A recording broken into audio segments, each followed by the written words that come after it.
Happy New Year! Happy New Year's Eve, actually, because tomorrow will be the official first day of 2021. And I'm fairly certain I speak for the majority of the world when I say, goodbye, 2020. We all hated you. Go away. There's the door. Bye-bye. See ya. Don't let the door hit you on the ass on the way out. Whee! And what a year it's been.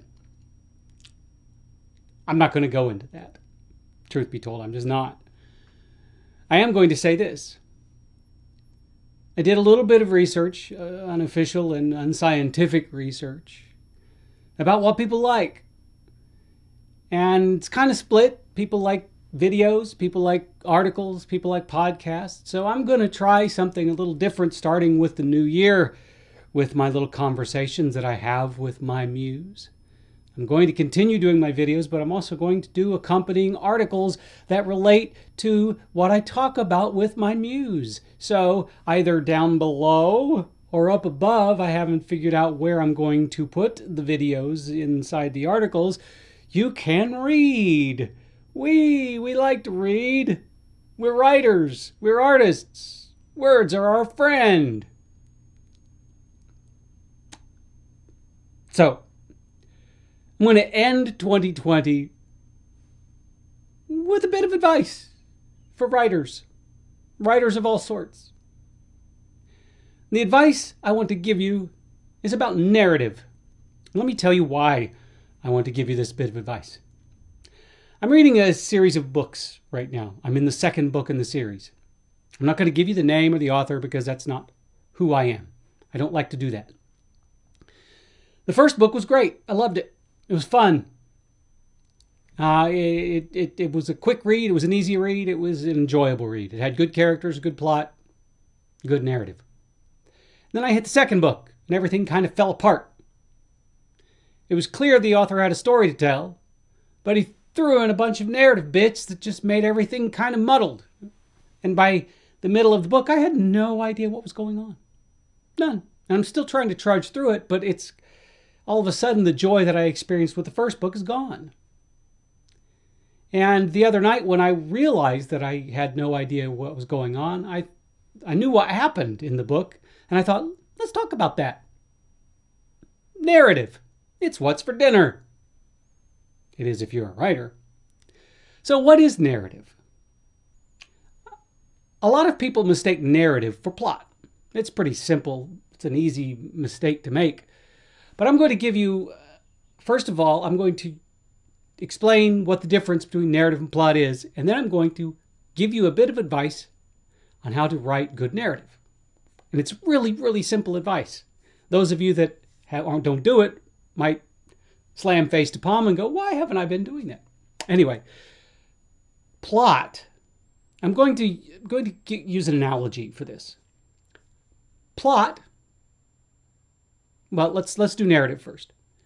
Narrative, yay, is the bits and pieces that come together to make up your house.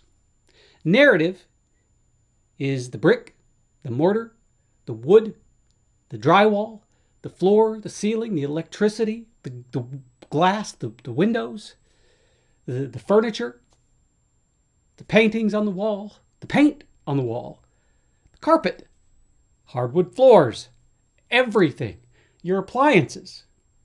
That's narrative. How you put that together makes your house unique. Plot, on the other hand, is like taking someone on a tour through your house. Now, it doesn't have to be from the front door through any sort of logical pattern through the house out the back door. You could come in through the back door. You could take them to the basement first. Ooh, the spooky basement. You could take them to the attic first. Ooh, the spooky attic. You can take them to the bedroom for a little bound chicka wow wow. Or you can take them to the kitchen and feed them. Doesn't matter. But the plot is the tour through your house. And as you go through the house, you experience the narrative. You experience the narrative bits that you put together to make up your house.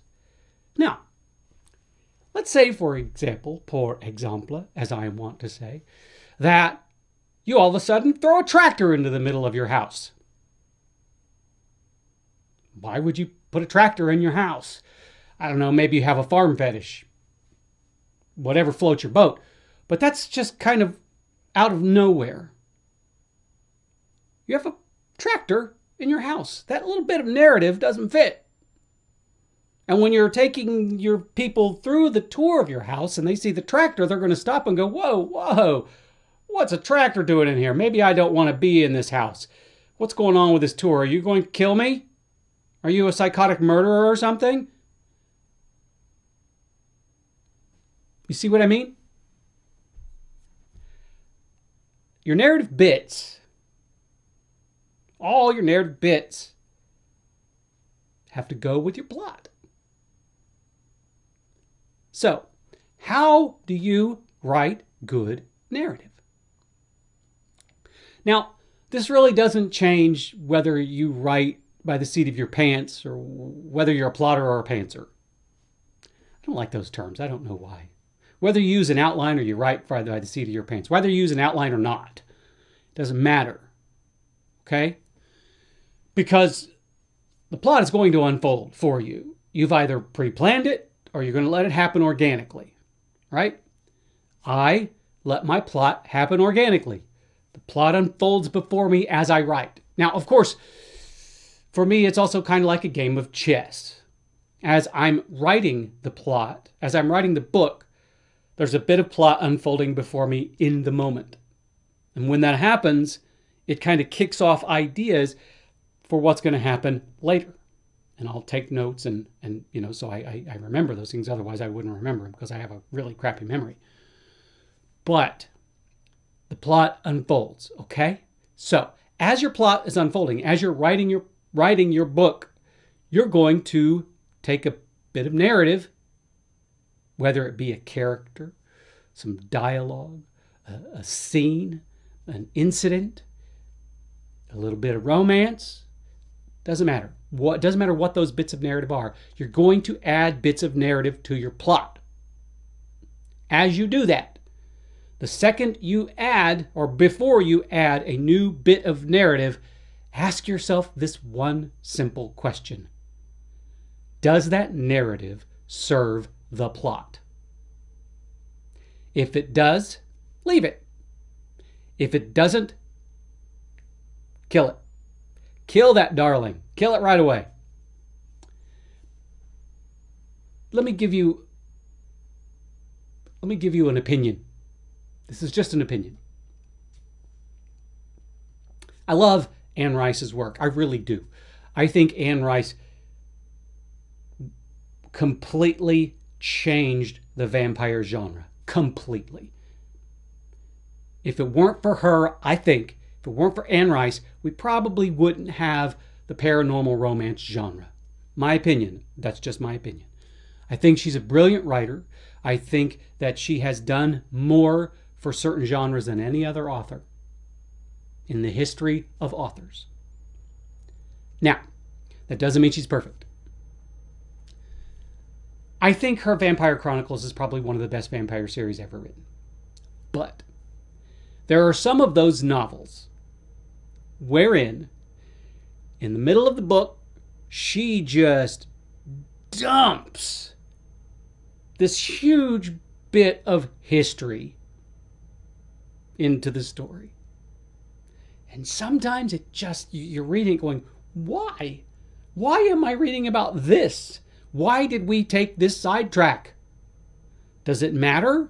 Does it actually inform the story later on? Sometimes it does and sometimes it doesn't. And in those cases where it doesn't, it feels like you can rip out a big chunk of the middle of the book and improve the whole thing. I know that sounds arrogant. I mean, she's Anne freaking Rice. But then that's just my opinion. And I've experienced this with other books, like the book I'm reading right now. In this series, I'm like, why did you throw this into this story? You had a perfectly good story arc going. You have built a wonderful little universe, and then you throw this into it, I'm not seeing it. I'm not buying it. I don't get it. It's confusing. That's the big problem. When you throw narrative into a story that has nothing to do with the plot, you confuse your readers. And you don't want to do that. Even if you're writing a story that is intentionally challenging to grasp. You've written, a time travel novel, and you want it to be complicated. You don't want to further complicate it by throwing in irrelevant narrative. Because when you do, that complicated story all of a sudden becomes impossible. And I get it. Sometimes you just want to throw in a side plot or throw in something to throw a wrench into the works. But you've got to ask yourself, does it relate to the plot? And if it doesn't, get rid of it. It's that simple. It really is. And I know that you're going to be asking yourself that question a lot because we're always throwing in new bits of narrative into our stories. And just recently, I'm working on Fear 3. I wrote something and I was like, wait a minute, hold on a second. This little narrative bit does not fit my plot. So it was gone. And the good thing is I caught it right away. And it's why I ask this question of myself. Because if I didn't ask myself that question as I'm throwing in a new narrative bit, that narrative bit may inform the plot later on and confuse it. And it may add a layer that I don't want in this story. And to me, that's how I am able to so efficiently write without an outline and write clean, sound stories that don't need a whole lot of rework because I'm constantly asking myself that question. Narrative is not hard. It's actually really simple as long as it fits the plot. And that's my bit of advice, my last bit of advice for 2020, our last conversation muse for the year that everybody hates. And we've had some really good conversations this year. And I think 2020, as horrible as it was, I released probably my best book to date in Defying Gravity, the Fear series. So artistically, 2020 wasn't so bad, outside of not being able to do any theater. But, you got to find the silver linings where they are. Anyway, I look forward to 2021 like no year I've ever looked forward to before. Hopefully everything is going to get better for everyone. We made it. We made it through this year by the skin of our freaking teeth. So, anyway, Muse, my cat's calling for me. I gotta go see what's up with him. He's a needy guy. Kind of like every artist, I suppose. Anyway, Muse, thank you for all the wonderful conversations. I hope that this new addition to our conversations will make it a little bit more relevant to more people. But regardless, doesn't matter if I add an article, a podcast, or a dance, you, Muse, are still awesome.